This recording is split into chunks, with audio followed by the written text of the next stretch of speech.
শুরুর দৃশ্যে পিন্টু ঝাঁপিকে জিজ্ঞেস করে, ঝাঁপি দিদি তুমি কি নতুন দোকান খুলেছো? তখন ঝাঁপি বলে, হ্যাঁ গো পিন্টু দা, আমি তো আর চাকরিটা করছি না, তাই কিছু একটা করতে হতো, সেই কারণে দোকানটা দিয়েছি। তখন পিন্টু বলে, তাহলে আমাকে 2 প্লেট খাবার দাও, কারণ স্যার আর ম্যাডাম এখনো লাঞ্চ করেননি। অন্যদিকে কাশা এসে ঝাঁপিকে বলে, প্রথম দিনেই দাদাভাই তোর দোকানের পোলাও মাংস খাবে, এটা তো খুবই দারুণ ঘটনা। পরের দৃশ্যে দীপের অফিসে দেখা যায় দীপ আর ইনকা বসে আলোচনা করছে কিভাবে মানুষের মধ্যে সার্ভে করে কোম্পানির সব বিষয় বোঝানো যায়। কিছুক্ষণ পরে পিন্টু খাবার নিয়ে আসে আর দীপ খেয়ে বলে, খাবারটা তো অনেক দারুণ হয়েছে পিন্টু, তুমি খাবার কোথা থেকে আনলে? তখন পিন্টু বলে, ঝাঁপি দিদির দোকান থেকে। ঝাঁপি দিদি আমাদের অফিস পাড়ায় নতুন দোকান দিয়েছে। পিন্টুর মুখেই কথা শুনে দীপ আর ইনকা খুব অবাক হয়ে যায় আর দীপ ঝাঁপিকে গিয়ে বলে, তুই সব কি করছিস ঝাঁপি? আমার অফিসের চাকরি ছেড়ে রাস্তায় দাঁড়িয়ে খাবার বিক্রি করছিস? তখন ঝাঁপি বলে, আমি তো কোনো চুরি করছি না, তাছাড়া তোমাদের কাস্টমারদেরও কোনো সমস্যা হবে না। তখন ইনকা এসে বলে, তুমি সবসময় দীপের বউ হওয়ার চেষ্টা করো আর এখন অফিস পাড়ায় দাঁড়িয়ে খাবার বিক্রি করবে? ইনকার কথা শুনে ঝাঁপি বলে, আমি একদম বুঝতে পারছি না তোমরা আমাকে এমন কথা বলছো কেন, আমি তো সৎ পথে ব্যবসা শুরু করেছি, এখানে আমার দোষটা কোথায়? ঝাঁপির কথা শুনে দীপ কিছু না বলেই চলে যায় এবং ঝাঁপির বাবা এসে বলে, দীপ অনেক রেগে চলে গেল, আবার জানি না কত অশান্তি হবে। তখন ঝাঁপি বলে, আমি অন্যায় পথে কাজ করছি না, তাই কে কি বললো সেটা নিয়ে ভাববো না, আমাকে অন্তত 2 বছর অনেক কষ্ট করতে হবে। পরের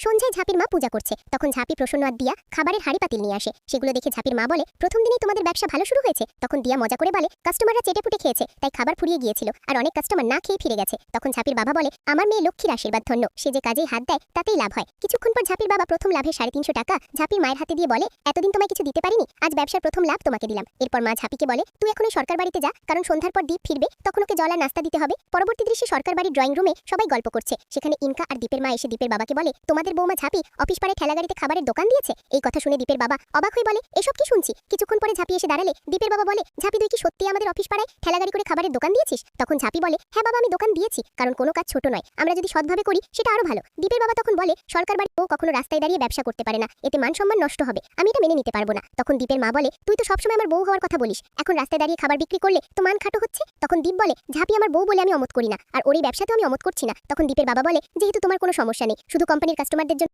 না হয়। তখন ঝাঁপি বলে, ঠিক আছে, আমার জন্য কোম্পানির কোনো ক্ষতি হবে না। এরপর সবাই রাজি হয় ঝাঁপি যেন ব্যবসা চালিয়ে যায়। পরের দৃশ্যে দীপের ঠাম্মি বলে, আমার এই ব্যবসা নিয়ে একটু সংশয় আছে, কিন্তু দীপের পিসিমণি বলে, আগে বিস্তারিত শোনো তারপর কিছু বলো। তখন ঝাঁপি ঠাম্মিকে বলে, এটা আমার শেষ লক্ষ্য নয়, আমি ব্যাংক খুলতে চাই, এই ব্যবসা হচ্ছে প্রথম ধাপ, যদি আমি ছোট থেকে শুরু না করি তাহলে 100 জনের ভরসা কিভাবে অর্জন করব? তখন ঠাম্মি ঝাঁপিকে আশীর্বাদ করে বলে, তুই সফল হবি আর তোর সব ইচ্ছে পূরণ হবে। সেই দৃশ্যে দেখা যায় দীপ ঘরে ল্যাপটপে কাজ করছে। তখন ঝাঁপি এসে বলে, দীপদা আমি কি আসতে পারি? দীপ অনুমতি দিলে ঝাঁপি ভেতরে গিয়ে বলে, থ্যাংক ইউ। তখন দীপ অবাক হয়ে বলে, হঠাৎ থ্যাংক ইউ কেন? তখন ঝাঁপি বলে, সকালে আমার মাথা গরম হয়ে গিয়েছিল তাই কিছু কথা বলে ফেলেছিলাম, কিন্তু তুমি বাড়িতে এসে সবার সামনে আমার পাশে দাঁড়ালে তাই তোমাকে ধন্যবাদ দিলাম।